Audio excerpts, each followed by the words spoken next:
Hey, what's up? I'm the artist known as Rod, and this is basically an extended version of Rod's projects. They have been projects I've been putting together the last couple years that are typically like small 30-second videos just to put out ideas and be a little creative. But lately I've been wanting to get into longer form content with these projects and sort of show like the process of how some of this stuff actually gets put together.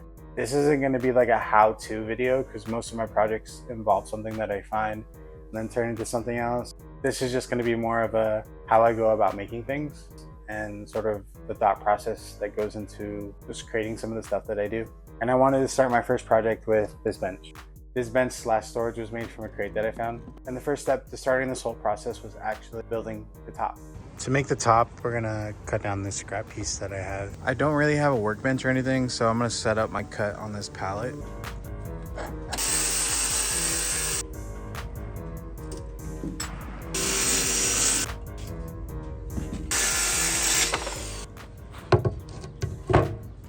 I do want to add like the trim and stuff just to make it look more like a crate. Pallet I found that I was using to cut on actually has pieces that I could use to make the frame. So I'm going to break this down and then cut those pieces and add them to the top.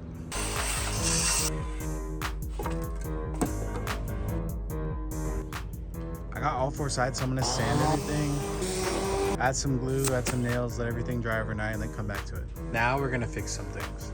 I did find the crate on the street, so I wanted to clean it up a little bit. Then I did some patching, some gluing and sanding just to finish it up. After I did the sanding on the lid, I realized that the wood didn't match the crate.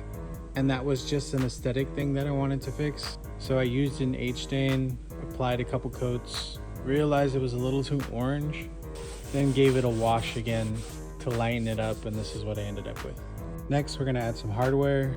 I carved out some space for the hinges so everything can sit flat. I added like these kitchen hinges so that the lid actually stays up. The only problem I ran into is that it slightly stays open, which bothers me.